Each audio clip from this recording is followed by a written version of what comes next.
Hey guys, what's up? It's me, it's Autism Daddy. It's Tuesday, September 21st. I can't keep track of the dates anymore. Anyway, it's Tuesday of this week, and just wanted to give you guys a little update on the school bus situation, because I've been writing about it a lot. I've been having these little video chats about it. Basically, it's getting better.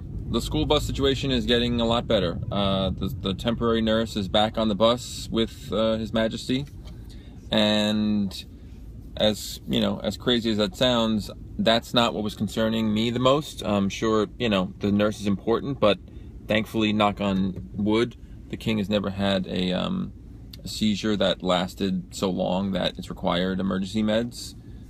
So the nurse is a safety net, and great, we have it. But what was really bothering me about the bus ride was how long it was taking. They were showing up late, and he was on the bus for a long time. You know, when we drove from our house to the school, it was 30 minutes door to door. And I knew that wasn't going to be the case with the school. And I've never put my kid on a bus before, so I wasn't sure, you know, how long it would take. But first couple of days, it took over an hour. And that's not including the other part of the situation, which I wasn't sure about or didn't know anything about, which was when you get to school, there's 50 little buses lined up, because this is a big special needs school, and there's kids from all over the two counties that are sending, you know, school districts from all over two counties are sending their kids to this school. So when you get to school, school's supposed to start at 8:45. When you get to school at 8:45, there's 50 buses lined up. And they maybe take kids off 3 buses at a time, and then they'll walkie-talkie in, and so basically there could be an extra half hour of him just sitting on the bus when he gets to the school before they, you know, before they get him. And on the way out, it's the same thing. School lets out at 2:45, but he hasn't been getting on the bus until about 3:15, and you know, that's a long time. So, but what I learned is that there's people, you know, an hour bus ride is not that crazy. There's people that live 6 miles away from their school, and their kids spent an hour on the bus because of all the stops. So we're figuring it out. Basically, right now it's been an hour from the minute he leaves our house to the minute he actually walks into the classroom. So it's been taking about 45 minutes to get to school. There's one kid they pick up after him. And then, so it's a 45-minute ride to the school, and then an extra 15 minutes or so sitting on the bus. And that's not horrible. And actually, for the past 2 days, the king has been sleeping the whole bus ride.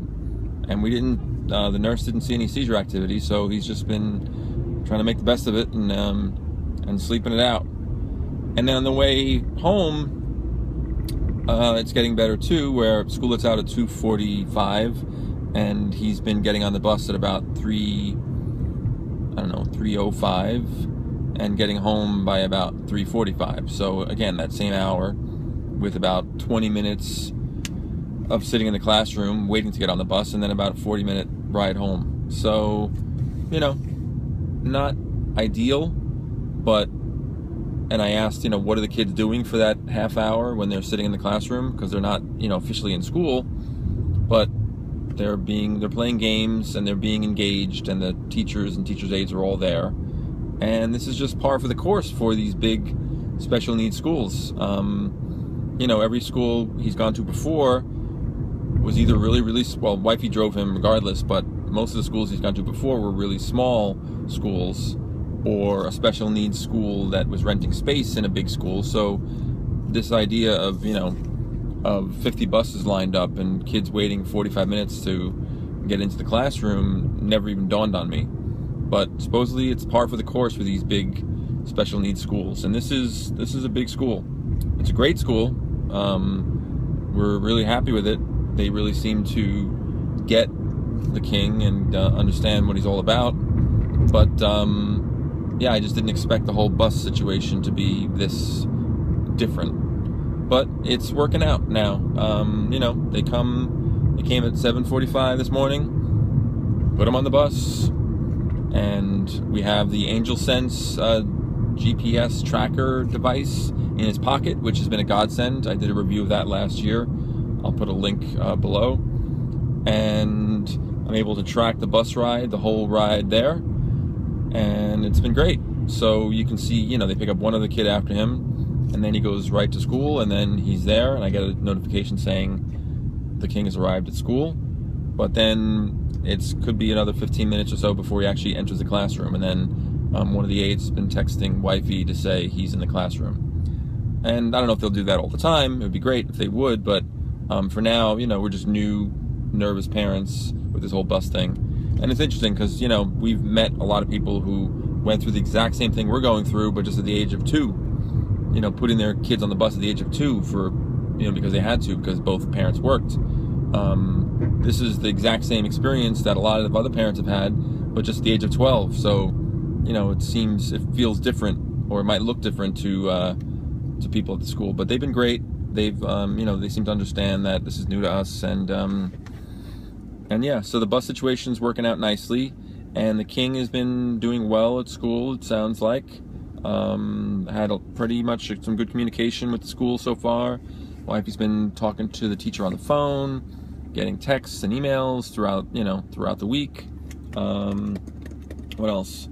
And then Tuesday swim started today, so he goes to an occupational therapist that works in the pool, and he's been going to her for about 6 years now, and yeah, that started up again today. So I'm heading home now. It's 6:01, and I'll hear about his day. But yesterday, I gotta say, he was so mellow.